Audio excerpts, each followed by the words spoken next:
Hello guys, the depth queen स्वागत करती है अपने डार्क डेप्थ वर्ल्ड में।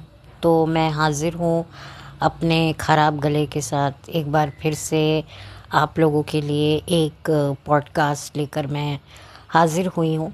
मुझे नहीं पता कि मैं इसे कब अपलोड करूँगी। हो सकता है मैं इसे कुछ वक्त बाद ही अपलोड करूँ, क्योंकि अभी बहुत सारे ऐसे पॉडकास्ट मैंने बना रखे हैं। ऐसे मैंने जो अभी तक मैंने अपलोड नहीं कर रखे हैं, कुछ ऐसे पॉडकास्ट हैं जो काफ़ी महीने पहले मैंने रिकॉर्ड किए थे, बट वो मेरी बेवकूफ़ी है, मेरी आप कह सकते हैं आलसपना है, जिसकी वजह से मैंने अभी तक उन्हें अपलोड नहीं किए हैं। तो मेरी कोशिश है कि मैं उनको जल्द से जल्द अपलोड करूं। अब मैं वो कब करती हूँ मुझे नहीं पता, मुझे ब्रेक पर भी जाना है। हो सकता है कि जब तक आप ये मेरा वीडियो सुनेंगे ये वाला, तब तक मैं ब्रेक से वापस आ चुकी होंगी, क्योंकि बहुत कुछ ऊपर नीचे दाएं बाएं चल रहा है। बहुत सारे टॉपिक्स हैं जो माइंड में चलते रहते हैं, लेकिन फिर लगता है कि इसको पहले बना दो, इसको पहले ख़त्म कर दो।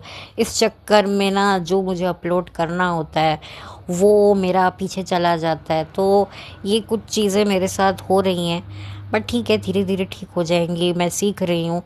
अभी मुझे भले ही 1 साल हो चुका है, लेकिन फिर भी बहुत कुछ है जो अभी सीखना है, करना है। तो चलिए, आज मैं जिस टॉपिक के बारे में बात करूँगी, मैं बात करूँगी हम सबकी चहेती इंडिपेंडेंट आरती सिंह के बारे में। ये जो इंडिपेंडेंट का खिताब है आरती को मिला, वो मिला था बिग बॉस सीज़न 13 से। मैं आपको बता दूं कि आरती सिंह थी कौन और इस शो पर वो कैसे आई, और इस शो पे आने से पहले वो क्या कर रही थी। तो मैं बता दूं कि आरती सिंह कृष्णा अभिषेक की बहन है। कृष्णा अभिषेक के जो मामा हैं वो 90s के एक वक्त के कॉमेडी किंग हुआ करते थे, जिनका नाम था गोविंदा। और मैं आपको बता दूं कि आज की तारीख में गोविंदा का तो ज़्यादा नाम हम लोग नहीं सुन रहे हैं, उनकी कोई फिल्में नहीं आ रही हैं। हाँ, लेकिन उनकी बीवी को हम आए दिन किसी न किसी पॉडकास्ट के चैनल पर सुनते हैं। और अब तो उनकी बीवी ने भी जो है एक यूट्यूब चैनल खोल लिया है, जहाँ पर वो कुछ यूट्यूबर्स के साथ में कोलैबोरेट करती हैं, चाहे वो संभावना सेठ हों या युविका चौधरी हों, या फिर और भी वो कुछ यूट्यूबर के साथ भविष्य में जो है कोलैबोरेट करेंगी। अभी हाल फिलहाल तो वो पारस छाबड़ा की पॉडकास्ट में गई थी, और इससे पहले भी बहुत सारी पॉडकास्ट में वो जाकर इंटरव्यू कर चुकी हैं, और डायरेक्टली और इनडायरेक्टली गोविंदा पर निशाना साध चुकी हैं। वो बात अलग है कि फिर बाद में आप ये कह दो कि भाई मैं गोविंदा से बहुत प्यार करती हूँ, हम दोनों इतना चिपक के खड़े हुए हैं, कोई बोल सकता है कि हमारा तलाक होने वाला है? गोविंदा को मेरे जैसी इतनी सुंदर बीवी क्या मिलेगी क्या? सच में जो भी हैं, बट सुनीता जी का अपना एक स्वैग है, एक क्लास है, जो हमें इन पॉडकास्ट के ज़रिए देखने को सुनने को मिलता है। हालांकि उससे पहले तो जो सुनीता जी थी वो ज़्यादा लाइमलाइट में नहीं आती थी, वो ज़्यादातर अपने हस्बैंड के साथ ही रहती थी, वो इतना पब्लिक अपीयरेंस देती भी नहीं थी। लेकिन अब पिछले कुछ 1 डेढ़ साल से हर जगह पर सुनीता जी छाई हुई हैं, और उनके पति बेचारे जो हैं हाथ जोड़ते हुए नज़र आते हैं, क्योंकि वो कुछ ना कुछ ऐसी बयानबाजी कर देती हैं जिसकी वजह से हर किसी की जो नज़र है वो गोविंदा जी पर टिक जाती है कि भाई अब गोविंदा जी इसके मामले में क्या बोलेंगे। जैसे अभी भी उन्होंने पारस की पॉडकास्ट में आकर कुछ पूजा से रिलेटेड कोई बात कही, तो जिसकी वजह से गोविंदा जी को आना पड़ा और सोशल मीडिया पर अपना एक माफ़ी नामे का वीडियो बनाकर डालना पड़ा। तो ये थोड़ी सी मैंने बता दिया कि आरती कहाँ से ताल्लुक़ रखती हैं। तो आरती की जो लाइफ में बहुत सारी ट्रेजेडी भी रही, बहुत सारी मिस्ट्री भी रही, बहुत सारी सैडनेस भी रही, और बहुत सारे सेक्रीफाइस कॉम्प्रोमाइज़ भी रहे, और बहुत ज़्यादा एक अजीब सा खालीपन रहा जो आपको आरती की पर्सनालिटी में देखने को मिलेगा, बहुत सारा इन्फेरिटी कॉम्प्लेक्स और कहीं ना कहीं एक वॉनबी एक वॉनबी पना भी मुझे आरती में दिखता है। कि जब एक इंसान को पता है कि उसमें वो बात नहीं है जो बात होनी चाहिए, तो उस बात को लाने के लिए वो जो जतन प्रयत्न करता है और वो जानता है कि वो उस पर सूट नहीं कर रहे हैं, फिर भी वो करने की कोशिश करता है, तो उसी को ही मैं अपने नज़रों में वानबी कहती हूँ। और ये शायद होना गलत भी नहीं है, लेकिन ज़रूरत से ज़्यादा होना वो गलत है। अब आरती के केस में मुझे वो कहाँ दिखता है, वो मैं अपने इस पॉडकास्ट में आपको धीरे धीरे बताऊंगी। आई होप मुझे याद रहे, क्योंकि मैं अपनी ही बातों में इतनी उलझ के रह जाती हूँ कि बहुत सारी बातें मैं मिस कर देती हूँ। तो सबसे पहले मैं बताती हूँ कि आरती का जो जन्म था वो भी अपने आप में एक फिल्मी स्टोरी से कम नहीं था। हालांकि शायद हो सकता है कि उन्हीं की बात सुनकर ये चैप्टर को जो है एक फिल्म में दिखाया गया, और उस फिल्म का नाम था कुछ कुछ होता है।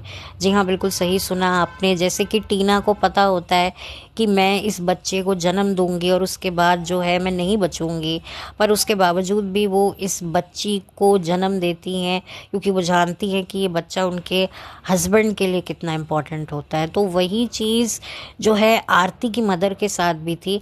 आरती के भाई का जन्म हो चुका था और ये सेकंड प्रेगनेंसी थी उनकी मदर की, और उन्हें पता था कि कॉम्प्लिकेशंस होंगे, उनकी कुछ और भी हेल्थ को लेकर बात थी, पर उसके बावजूद भी उन्होंने अपनी जो जान को दांव पे लगाना ज़्यादा ज़रूरी समझा, लेकिन उन्होंने आरती को जन्म दिया।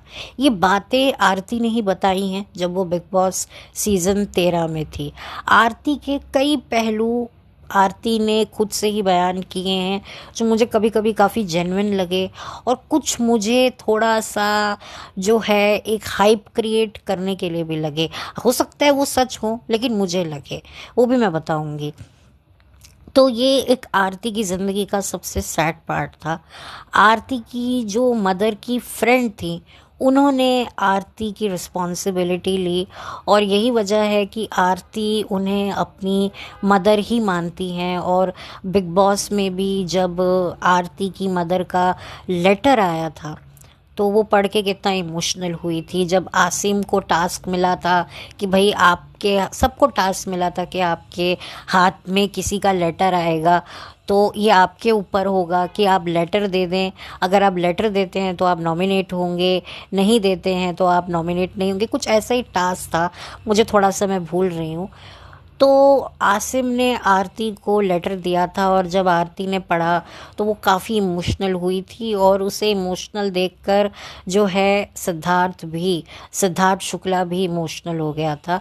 तो वाकई आरती कहीं ना कहीं काफ़ी जगहों पर थोड़ी जेन्युइन भी लगी मुझे वहाँ पर, क्योंकि वो वाकई एक प्यार की तलाश में तो थी।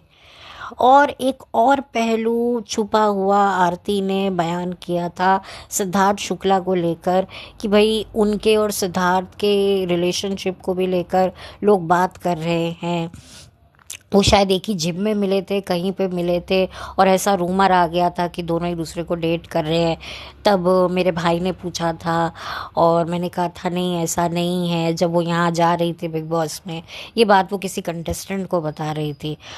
तो अब वाकई उनका और सिद्धार्थ का रिश्ता नहीं था या था, ये भी एक क्वेश्चन मार्क है। लेकिन एक चीज़ तो मैंने नोट करी थी कि सिद्धार्थ के लिए जो आरती की जो एक लॉयल्टी थी वो देखने को मिलती थी, और शायद आरती कहीं ना कहीं सिद्धार्थ को पसंद भी करती थी। और मतलब अगर शहनाज नहीं होती उस शो में, तो शायद आरती वो जगह ले लेती। ये मेरा मानना है, अब मैं गलत भी हो सकती हूँ।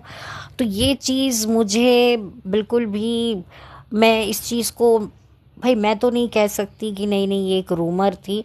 मुझे भी लगता है कि भाई जो सिद्धार्थ का जो नेचर था वो थोड़ा डिफरेंट टाइप का था लड़कियों के मामले में। तो जो आरती जैसी जो लड़कियां होती हैं वो शुरू शुरू में तो लड़कों को बड़ी पसंद आती हैं, बट एक टाइम में लड़के बोर होने लगते हैं, क्योंकि आरती जो लड़की थी ना, वो ऐसी लड़की थी कि भाई तुम मेरा एक बार हाथ पकड़ लो सैया, उसके बाद कभी ना छुड़ाऊं मैं अपनी बैया।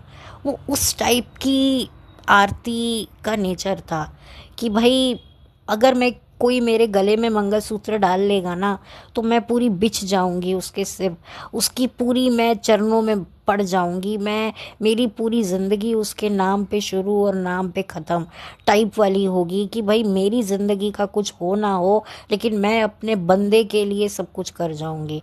तो क्या होता है, कई लड़कों को ऐसी लड़कियां नहीं पसंद आती हैं, उनको बड़ी घुटन टाइप की होती है कि भाई क्या उनकी लाइफ में कुछ चीज़ें मैटर नहीं करती हैं, जब देखो तो हमारी ज़िंदगी में ही अटेंशन देती रहती हैं। तो शायद यही वजह है कि ओवर प्यार, ओवर पैम्परिंग, ओवर अटेंशन देने वाली लड़कियां भी अक्सर जो है रिलेशनशिप में बहुत इमोशनली अब्यूज़ होती हैं, क्योंकि उनको वो नहीं मिलता है। और आपको याद होगा कि एक कोई टास्क था या पता नहीं क्या था, तो सिद्धार्थ ने इतना ज़्यादा उसको तवज्जो नहीं दी किसी चीज़ के मामले में, और उसका आरती को कुछ ज़्यादा ही बुरा लग गया, जिसकी वजह से उसको पैनिक अटैक आया, उसकी तबीयत ख़राब हो गई। लिटरली उस वो वाकई मतलब ना बहुत ज़्यादा हर्ट हुई थी। और इंसान तभी हर्ट होता है जब कहीं ना कहीं दिल के किसी कोने में वो उस शख्स के लिए कुछ ना कुछ महसूस करता है। और ये बात बहुत से लोगों को भी लगती थी कि जो आरती थी ना, वो एक तरीके से एक साइलेंट लवर थी, जिसको सिद्धार्थ ने नहीं ज़्यादा तवज्जो दी शो में। और यही वजह है कि जिसकी वजह से जो आरती ने चुपचाप अपने जो कदम हैं वो पीछे कर लिए, और शो से निकलने के बावजूद भी उसने पीछे कर लिए। वो बात अलग है कि फिर बाद में जब सिद्धार्थ की डेथ हो गई तो सारा मैटर ही क्लोज हो गया, और अब तो आरती की भी शादी हो गई है। तो आरती का ये भी एक बहुत सैड चैप्टर रहा है। और दूसरी मैं बात करूँगी कि आरती वन भी कैसी थी। आरती का अगर आप ड्रेसिंग सेंस देखें ना, जो वो स्टाइलिंग करती है ज़रूरत से ज़्यादा, वो अपने आप को ना, मतलब अब मैं क्या बोलूँ, आप लोगों को शायद अच्छा ना लगे, वो ओवर एक्सपोज जो अपने आप को करती है जहाँ पर ज़रूरत नहीं होती। एक होता है नेचुरल अपने आप को फ्लॉन्ट करना, और एक होता है ज़बरदस्ती का। तो मुझे ऐसी वाइब आती है कि वो ज़रूरत से ज़्यादा अपने आप को वो दिखाने की कोशिश करती है कि देखो मैं भी और लड़की जैसी हूँ, मेरे में भी ये है। तो ये मुझे थोड़ा सा वानबी पना दिखता है। ये होता है कई लड़कियों के साथ में, बहुत सारी लड़कियों के साथ में होता है, जो मतलब उनको पता होता है कि हम में वो एक्स फैक्टर नहीं है, हम में वो काबिलियत नहीं है। कुछ वो लड़कियां होती हैं जो जेन्युइनली मेहनत करती हैं, लेकिन कुछ ऐसी लड़कियां होती हैं जो अपने आप को आगे बढ़ाती हैं, दिखाती हैं, जैसे आरती करती है। और कुछ ऐसी लड़कियां होती हैं जो दूसरी लड़कियों को काटती हैं और अपना रास्ता बनाती हैं। तो आरती उनमें से है जो अपने आप को ज़रूरत से ज़्यादा वो दिखाती है कि मैं मॉडर्न हूँ, मैं ग्लैमरस हूँ, मैं ये हूँ, मैं कुछ भी कर सकती हूँ। हालांकि आरती बिग बॉस सीज़न 13 से पहले सीरियल्स में काम कर चुकी है, और काफ़ी नामी सीरियल्स में भी काम कर चुकी है, और उसको नॉमिनेशंस भी मिले हैं। लेकिन वही वाली बात है कि जो आरती को पहचान मिली बिग बॉस सीज़न 13 से, बिग बॉस सीज़न 13 में आरती को लोग जानने लगे। और आरती एक ऐसा कैरेक्टर थी जिसको ना कोई ज़्यादा हेट करता था, ना कोई ज़्यादा पसंद करता था। बस आरती थी शो में, और वो अपनी तरफ से बस एफर्ट्स करती रहती थी। और आरती के लिए एक प्रवर्ब भी हिंदुस्तानी भाव ने बोला था, जिधर भजन उधर भजन, यानी कि जिधर वज़न है उधर भजन है। तो ये बात भी कहीं ना कहीं आरती की दिखती थी। और कहीं ना कहीं सिद्धार्थ और आसिम के बीच में जो छोटे छोटे रिफ्ट शुरू हो गए थे उसमें थोड़ी सी आरती का भी हाथ था।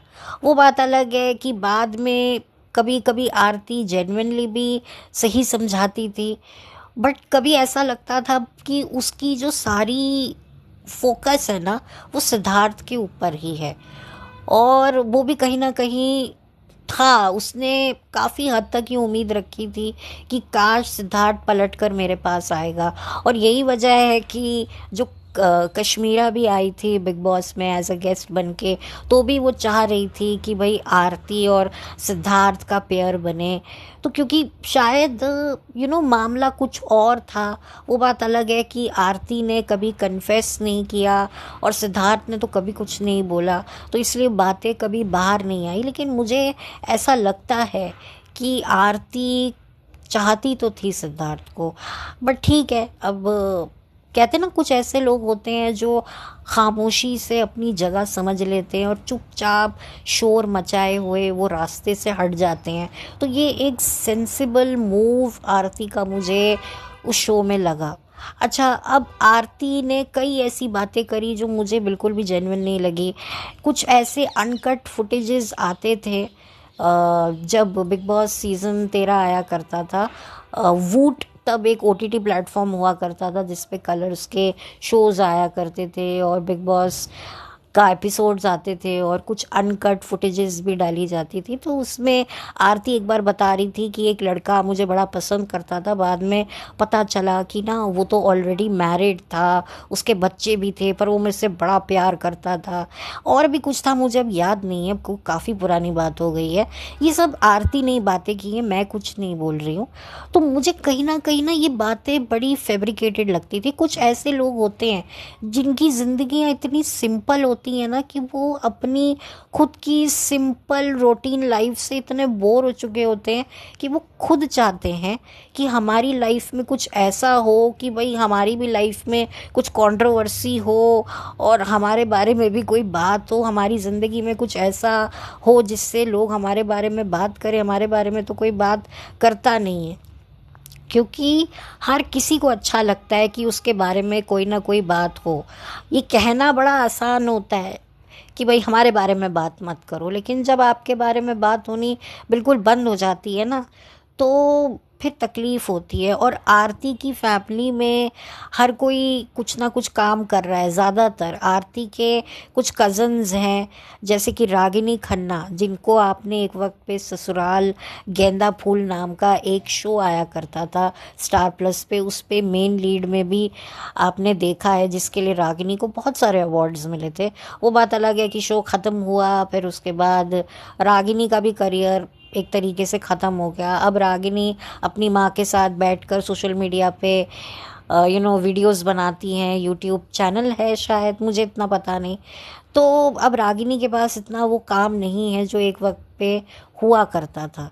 रागिनी बहुत फेमस एक्ट्रेसेस में से एक थी। तो यही बात है, और भी लड़कियां हैं। एक सौम्या सेठ करके भी थी, जो एक नव्या नाम का एक शो आता था, उसमें जो एक्ट्रेस थी लीड, वो भी गोविंदा जी की ही फैमिली से ताल्लुक़ रखती हैं। वो बात अलग है कि फिर उन्होंने अपनी एक्टिंग प्रोफेशन छोड़कर वो विदेश चली गई शादी के बाद। वहाँ उनकी शादी में प्रॉब्लम हुए, बच्चा हुआ, फिर डिवोर्स हुआ, अब उन्होंने दूसरी शादी कर ली है और अब दूसरी शादी से भी उन्हें एक बच्चा होने वाला है। तो ये बातें भी मतलब सोशल मीडिया पर ही हैं। सौम्या सेठ नाम है अगर मैं गलत नहीं हूँ तो रागिनी की फैमिली में हर किसी शख्स के साथ में कुछ ना कुछ तो चला है। अच्छा, एक और भी एक्टर हैं जो आमदनी अठन्नी में नहीं थे, मतलब चंद्रचूड़ के विनय आनंद। हाँ, विनय आनंद भी जो हैं वो कज़न हैं शायद आरती के। तो ज़्यादातर हर किसी के बारे में बात होती है। इवन रागिनी खन्ना का जो भाई था वो भी काम करता था, लेकिन वो भी ज़्यादा चला नहीं। तो रागिनी का भाई था, तो रागिनी से पहले वो काम करता था, उसका एक शो भी आया था करके स्टार वन पर, बट उसके बाद फिर वो चला नहीं शो, क्या हुआ। तो फिर उसके बाद रागिनी को ससुराल गेंदा फूल मिला, तो वहाँ से वो फेमस हो गई। तो आरती की फैमिली में कई ऐसे शख्स हैं जिनके बारे में बहुत बातें होती हैं, और कुछ ऐसे शख्स हैं जिनके बारे में बिल्कुल बात नहीं होती, और आरती भी एक वक्त पे उनमें से एक थी। तो यही वजह थी कि आरती कुछ चाहती थी कि उनकी लाइफ में ऐसा हो कि लोग उनके बारे में बात करें, और यही वजह है कि वो इस तरह की जो कहानियाँ बनाती थी, बताती थी। शायद हो सकता है वाकई वो सच हो, लेकिन मुझे थोड़ी सी वो फैब्रिकेटेड लगती थी। तो आरती ने ये भी बताया था कि वो मतलब बहुत ज़्यादा डिप्रेशन में चली गई थी, और वो डिप्रेशन में रहती थी, और फिर उसके बाद उन्हें एक रिश्ता भी बहुत अच्छे घर से, वेल ऑफ घर से आया, लेकिन जब उन्हें पता चला कि मैं डिप्रेशन में रहती हूँ, तब उन्होंने जो है वो पीछे वो हट गए। देखिए, ये भी एक सोचने वाली बात होती है। देखिए क्या होता है ना, अगर कोई लड़का हो, वो डिप्रेशन में रहता हो, और ऐसे ही किसी लड़की वालों को पता चले कि भाई जिस लड़के के साथ हमारी बेटी का रिश्ता पक्का हुआ है वो लड़का डिप्रेशन में रहता है, तो वो सोचेंगे ना कि अगर लड़का डिप्रेशन में रहेगा तो कमाएगा क्या, और अगर गोलियां लेता है तो फिर पता नहीं इसके क्या साइड इफ़ेक्ट होंगे, पता नहीं हमारी बेटी के साथ अच्छे से रहेगा नहीं रहेगा, क्या करेगा, बच्चे होंगे तो उनके साथ कैसा व्यवहार करेगा। तो ये सारी बातें जब एक लड़की के माँ बाप सोचते हैं तब किसी को कोई दिक्कत नहीं होती, लेकिन जब लड़के के माँ बाप सोचते हैं, और मैं आपको ये बता दूं कि जो लड़कियां डिप्रेशन में रहती हैं और जिनको डिप्रेशन की मेडिसिन्स लगती हैं, उनके लिए ना सिचुएशन, अगर मैरिज उनकी सही है तो चलो ठीक है, लेकिन क्या होता है जब वो प्रेग्नेंट होती हैं तब उनके हार्मोन्स ऊपर नीचे होते हैं, तो फिर क्या होता है वो थोड़ा सा फिर अपना बैलेंस लूज़ कर जाती हैं। काफ़ी कॉम्प्लिकेशंस होते हैं, क्योंकि मैंने ऐसे मामले सुने हुए हैं करीब से, तो मुझे पता है कि फिर काफ़ी ज़्यादा हालत ख़राब होती है, और फिर चीखना चिल्लाना ऐसा होता है, तो लड़का तक डरने लगता है कि भैया आस पड़ोस वालों को लगेगा कि पता नहीं मैं लड़की को मार पीट रहा हूँ, तो कहीं मेरे ऊपर ही ना बात आ जाए। तो ये भी होता है। तो डिप्रेशन, हाँ, अगर आपकी लव मैरिज है तो एक अलग बात है। लव मैरिज में तो चलो पता है, अंडरस्टैंडिंग है, लड़का लड़की एक दूसरे को जानते हैं, एक दूसरे को संभाल लेंगे, वो एक अलग बात होती है। लेकिन जब आप अरेंज मैरिज करते हैं तब सिचुएशन और होती है, तब फैमिली इन्वॉल्व होती है, तब उनको लगता है कि भाई हमारे बच्चे को हम एक अच्छा लाइफ पार्टनर ढूंढ के दें, जो हमारे इस दुनिया से जाने के बाद भी हमारे बच्चे को संभाले, चाहे वो लड़का वाले हों चाहे लड़की वाले हों। तो यहाँ पर थोड़ा सा समझने की ज़रूरत होती है। तो इसमें थोड़ा सा मैं कहीं ना कहीं, अगर उन्होंने रिश्ता वापस लिया तो मैं इसको गलत तो नहीं कहूँगी। हाँ, अगर लव मैरिज होती तो बात एक अलग होती, तो मैं कहती कि भाई जब लड़के को सब कुछ पता है, सब कुछ होने के बाद भी इसने प्यार का हाथ बढ़ाया, तो अब इसने वापस पीछे ले लिया, तो शायद मैं कहती। तो ये एक रीज़न था। तो ये चीज़ मुझे थोड़ा सैड पार्ट लगा।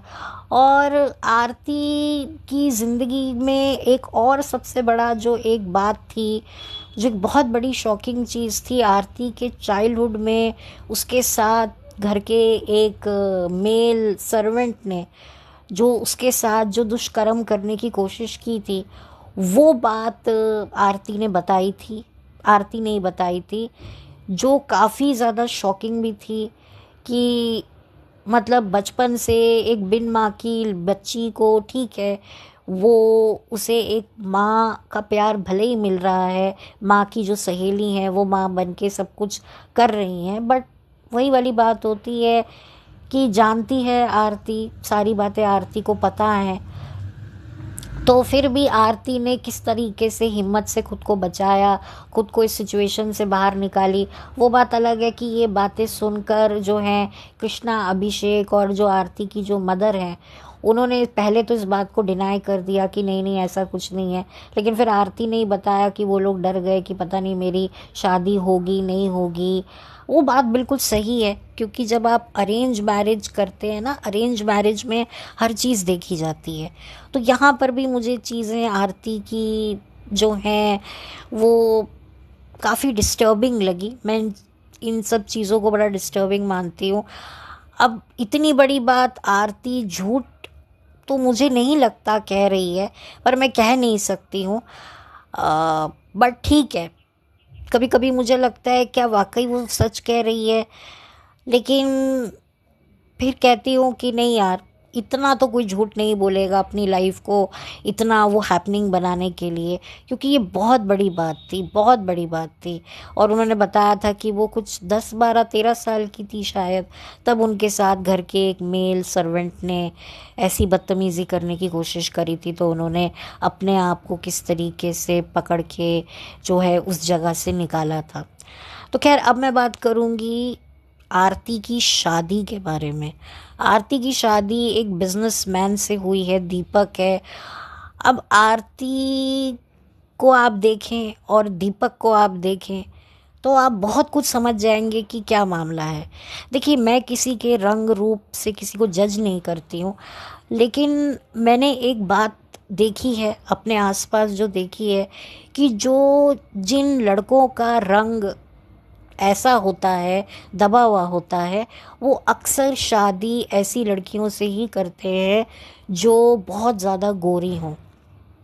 और जो लड़के गोरे चिट्टे होते हैं, उनके लिए लड़की का गोरा होना कोई मैटर नहीं, काला होना कोई मैटर नहीं करता। गोरा काले में वो पड़ते नहीं हैं, उनको सिर्फ लड़की अच्छी चाहिए होती है। लेकिन जो ये लड़के होते हैं ना इस टाइप के, जो जिनके कलर के साथ एक इशू मतलब सोसाइटी को होता है, मैं नहीं मानती हूँ।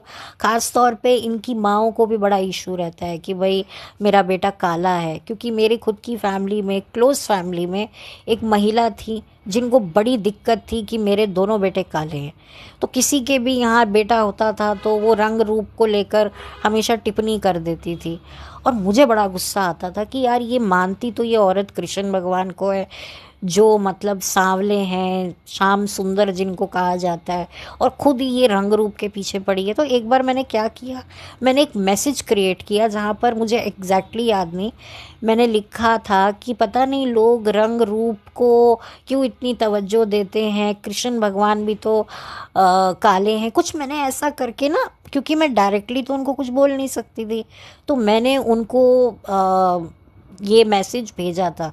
ये भी आज से कुछ 10 साल पहले की बात बता रही हूँ। तो उन्होंने अप्रिशिएट कर किया, मुझे रिप्लाई ज़रूर किया, हालांकि मैंने उन्हीं को भेजा था। अब उसके बाद मैंने फिर ये काले गोरे का मैंने सुना नहीं, क्योंकि जो उनका बेटा है वो तो अब काफ़ी बड़ा हो चुका है, एक सेटल हो चुका है, और उसकी भी शादी हो चुकी है, और मैं बता दूं उसकी बीवी बहुत गोरी है। तो ये एक चीज़ होती है कि जो काले लड़के होते हैं, जिनका कलर होता है डार्क डार्क कॉम्प्लेक्शन का होता है, वो अक्सर गोरी लड़कियों के पीछे जाते हैं। उनको एक अपनी ईगो को सेटिस्फाई करना होता है कि चलो, एक होप मिल जाती है कि बच्चा मतलब 1% 2% चांसेस हो जाते हैं कि मदर पे चला जाएगा। आपने देखा होगा कि कई बच्चे जो हैं मतलब दोनों मदर पर चले जाते हैं, गोरे गोरे, फादर काला होता है तो मदर पर चले जाते हैं क्योंकि मदर गोरी होती है। तो ये भी एक रीज़न होता है। अभी लड़कियों का ऐसा कुछ ज़्यादा नहीं होता, उनसे कोई शादी कर ले तो ही बहुत बड़ी बात होती है, वो ऐसा नहीं होता। लेकिन जो लड़के होते हैं ना, क्योंकि माएँ बड़ा कहती हैं कि अरे मेरा लड़का काला है, ये है वो है, पता नहीं लड़कों को तो फिर ना वो ये बोलना शुरू कर देती हैं लड़कों को तो काला ही होना चाहिए, गोरा नहीं होना चाहिए। देखिए, ये गोरा काला ना हटा देना चाहिए। इंसान की अगर किस्मत गोरी है ना, तो वो कुछ भी करे, कैसा भी हो, मैटर नहीं करता। मैंने बड़े खूबसूरत खूबसूरत लड़के देखे हैं, लेकिन उनकी किस्मत खूबसूरत नहीं देखी। वो बैठे हुए हैं नल्ले, घर पर कुछ काम नहीं कर रहे हैं, मतलब अगर कुछ काम करना भी चाह रहे हैं तो भी उनको अपॉर्चुनिटीज़ नहीं मिल रही, और कुछ तो काम ही नहीं करते कि जाओ हमें काम करना ही नहीं है। तो ऐसा भी होता है। और कुछ ऐसे लड़के होते हैं जिनको कोई हेल्थ इशू होता है, देखने में अच्छे होते हैं बट हेल्थ इशू से जूझ रहे होते हैं, तो वैसे ही वो कुछ नहीं कर पाते। तो यहाँ पर ना ये माइंडसेट को हटा देना चाहिए। तो खैर, अगर मैं बात करूँ आरती की, तो डेफिनेटली ये जो लड़का है, इसने आरती को वो सब दिया होगा। ऑफ कोर्स मनी तो है ही इसके पास, लेकिन वो अटेंशन वो एक, क्योंकि उसके लिए तो आरती एक हूर है, एक परी है ना। आरती एक एक्ट्रेस है, और काफ़ी, आरती ऐसी बुरी नहीं है देखने में, सुंदर है, गोरी है, तो उसके लिए तो वो एक सोन परी, एक परी है। और इधर आरती के लिए जो लड़का है कि भाई दिलो जान से उसके आगे पीछे घूमता रहता है। और आप अगर आरती की फ़ोटोएं देखें अपने हस्बैंड के साथ में, तो वो यही दिखाती है कि वो बहुत खुश है, उसकी पूरी फैमिली उसको बहुत प्यार करती है। भाई डेफिनेटली प्यार अगर जेन्युइन है तो बहुत अच्छी बात है, और होना भी चाहिए। और आरती को वो सारी खुशियाँ मिलनी भी चाहिए जो उसे नहीं मिली, जो भी उसके इमोशनल सेटबैक रहे, जहाँ पर भी उसने जो है मैच्योरिटी दिखाई, सेंसिबिलिटी दिखाई, तो उसका उसको वो पे मिलना चाहिए। तो उस हिसाब से तो मैं चाहूँगी कि जो उसका हस्बैंड है वो जेन्युइनली उसके साथ रहे, उसको जेन्युइनली प्यार दे और उसके साथ रहे। और मुझे इतना तो पता है कि आरती एक अच्छी वाइफ, लॉयल वाइफ तो रहेगी, क्योंकि आरती की एक क्वालिटी मैंने देखी थी बिग बॉस में कि वो लॉयल तो थी, वो लॉयल थी और बड़ी तगड़ी वाली लॉयल थी। भले ही जिनके साथ वो लॉयल्टी निभाती थी वो उसको दुत्कार देते थे, उसका मजाक बना लेते थे, लेकिन कहीं ना कहीं वो उनके प्रति वफादार रहती तो थी। मैं इस चीज़ में आरती को यहाँ पर डेफिनेटली नंबर तो दूंगी, क्योंकि मैंने बड़े ध्यान से ये बिग बॉस देखा है। और शायद हम सब ने, यही एक सीज़न था हमारा, हम सब का लास्ट सीज़न बिग बॉस 13, जिसको हमने इतनी शिद्दत से देखा था। और तभी हम आज भी इस सीज़न के बारे में इतनी खुल के बात कर पाते हैं। तो यही वजह है कि जो आरती का जो कैरेक्टर है, जो उसकी पर्सनालिटी है, जो उसका कैरेक्टरिस्टिक है, वो मैंने बिग बॉस में देखा कि काफ़ी रुली हुई भी ये थी आरती, और काफ़ी सुलझी हुई भी थी, काफ़ी मिस्टीरियस भी मुझे लगी कई कई जगहों पर। लेकिन बंदी इतनी भी नुकसान करने वाली मुझे नहीं लगी कि हाँ ये बहुत डेंजरस है। अभी मैं और किसी को कंपेयर नहीं करूँगी इसके साथ में, लेकिन मुझे आरती को जितना मैंने बाद में रियलाइज़ किया, समझा कि वो इतनी ज़्यादा घातक मुझे नहीं लगी जितनी कि और वहाँ पर लड़कियाँ थी। ठीक है, आरती भी गुस्सा करती थी, चीखती थी, लड़ती थी, झगड़ती थी, मैंने भी देखा है आरती को, लेकिन वो इतनी क्रूअल और ईवल टाइप की लड़की नहीं थी, इतना तो मैं ये कह सकती हूँ। और मैं जानती हूँ कि वो अपने हस्बैंड से प्यार तो बहुत करती है, बहुत लॉयल वाइफ है, और डेफिनेटली वो अपनी ज़िंदगी के सारे क्षण अपने हस्बैंड के नाम करने में यकीन रखती है। वो उन औरतों में से है, कहते हैं ना, तेरे नाम पे शुरू तेरे नाम पे ख़त्म, मेरे प्यार की हो उम्र इतनी सनम। तो वो बिल्कुल इस टाइप के गाने गाने वाली बंदी है, इस टाइप की उसकी शख्सियत है। तो वाकई मैं चाहूँगी कि जितना इनपुट आरती अपनी मैरिज में दे रही है, उतना ही इनपुट उसको अपने हस्बैंड से मिले, उतना ही हस्बैंड भी उसके इस गेस्चर्स को अप्रिशिएट करे, और वाकई उसे वो सब कुछ दे। देखिए, पैसा एक अलग चीज़ होती है, लेकिन प्यार, इज़्ज़त, अटेंशन, केयर, एक सेंसिटिविटी जिसकी उसे ज़रूरत है। और आप देखिए ना, अभी भी जो आरती है वो अपने आप को कहीं ना कहीं फ्लॉन्ट करती रहती है, वो अपनी रील्स बनाती रहती है, अपने आप को अट्रैक्टिव दिखाती रहती है कि भाई मेरे में भी वो स्पार्क है, वो बात है। क्योंकि उसने भी एक बार बताया था कि जब एक फ़िल्म का प्रमोशन बड़े ज़ोर शोर से चल रहा था, लिपस्टिक अंडर बुर्का करके, तो उसने बताया था कि सब मुझको कहते थे कि मैं आदमी जैसा खाती हूँ। तो यकीनन उसको इस तरह के टॉन्ट वगैरह सुनने को मिले होंगे कि तुम कहाँ से ये लड़की वाली तुम में बात है, तुम मर्द की तरह खाती हो, कोई लड़कियाँ इतना खाती हैं, ये टॉन्ट ना मैंने भी सुना हुआ है। तो कहीं ना मुझे कई चीज़ें आरती की अपने आप में लगती हैं तो मैं कहीं ना कहीं इस बात को थोड़ा सा समझती हूँ, और यही वजह है कि मैं आरती की कुछ पर्सनालिटी को थोड़ा सा मैं इसी वजह से भी अंडरस्टैंड कर पाई, क्योंकि कुछ कुछ चीज़ें मुझे भी लगा कि वो मेरे में भी हैं इसी वजह से। तो आरती को काफ़ी कुछ सुनना पड़ता होगा। और जब कुछ लोग ना, कुछ ऐसे रिव्यूअर होते थे जो बिग बॉस का रिव्यू करते थे, तो वो भी बोलते थे कि भाई आरती को देखकर ना हमें वो वाली फीलिंग नहीं आती जैसे एक लड़के को एक लड़की को देखकर आती है।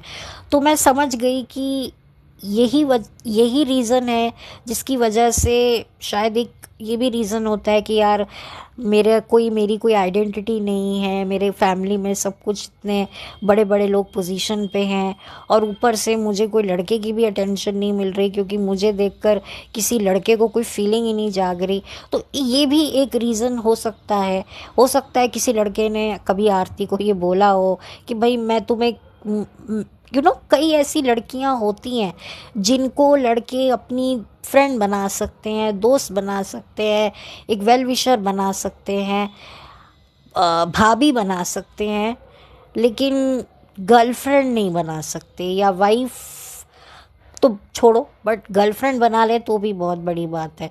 तो वो चीज़ शायद आरती को इंसल्टेड कभी लगी होगी, जिसकी वजह से आरती अपने आप को इतना वो दिखाती है, मतलब कभी कभी बहुत एक्स्ट्रा शो ऑफ करती है, अपनी बॉडी को फ्लॉन्ट करती है जहाँ उसकी ज़रूरत नहीं भी लगती है, और वो अच्छा भी नहीं लगता। सच कहूँ तो ज़रूरी कई लोगों को एक्सपोज करना ना बॉडी पे सूट नहीं करता, ये मेरा ऐसा मानना है। तो जो भी मैंने बातें करी हैं वो अपने एक्सपीरियंस के साथ, अपने एनालिसिस के साथ और अपने खुद को रख कर मैंने ये बातें रखी हैं। मेरा कोई आरती से कोई ऐसा कोई प्रॉब्लम नहीं है, ना उसके हस्बैंड से है। मैंने जो भी पर्सनालिटी को मैंने जो भी समझा आरती की, वो मैंने आप लोगों के साथ शेयर किया कि हम सब की जो इंडिपेंडेंट आरती है वो कितना ज़्यादा जो है उसकी क्या पर्सनालिटी रही है। और आरती जो है वो टॉप 6 में भी रही थी, बिग बॉस के फिनाले तक आरती रही थी। और अब ठीक है वो डिज़र्विंग थी नहीं थी वो एक अलग मुद्दा है, मैं उस पर तो जाऊंगी नहीं। लेकिन हाँ, आरती की भी एक डिसेंट जर्नी थी और बहुत सारे कॉम्प्रोमाइज़ेस सेक्रीफाइसेस आरती ने किए। शायद अपनी जगह किसी और को दी उसने, चुपचाप सर झुकाकर। ये भी एक साइलेंट सेक्रीफाइस था जो आरती ने किया, जो मुझे लगा, शायद बहुत कम लोगों को लगा होगा। तो चलिए, इसी के साथ अब मैं इस वीडियो को बंद करती हूँ और अपने ख़राब गले को लेकर अब मैं यहाँ से चलती हूँ। बहुत जल्दी मिलूँगी आपसे एक नए वीडियो के साथ। मुझे नहीं पता कि मैं ये वीडियो कब अपलोड करूँ, हो सकता है मैं तुरंत ही इसे अपलोड कर दूँ या हो सकता है बहुत बाद में आप लोग सुने, I really don't know. But thank you so much, have a blessed day, bye, take care. Please मेरे वीडियोस को लाइक कीजिए और मेरे चैनल को सब्सक्राइब कीजिए। आपका क्या ओपिनियन है आरती को लेकर, ज़रूर मेरे साथ शेयर कीजिएगा। और आपने बिग बॉस सीज़न के किस कंटेस्टेंट के बारे में आप क्या सोचते हैं, मुझे ज़रूर बताइएगा। तो चलती हूँ, लौट कर मिलती हूँ। Have a blessed day, bye, thank you so much. Video सच में बहुत लंबा हो गया, मैंने नहीं सोचा था, लेकिन वही वाली बात है कि बात से बात निकलती है। तो अगर कोई बात मैंने निकाली है तो थोड़ा इत्मीनान से अगर निकाली जाए तो अच्छा है, नहीं तो फिर बाद में ऐसा तो है नहीं, मेरा चैनल कोई इतना बड़ा नहीं है कि मैं इसका सेकंड पार्ट बनाऊं, थर्ड पार्ट बनाऊं।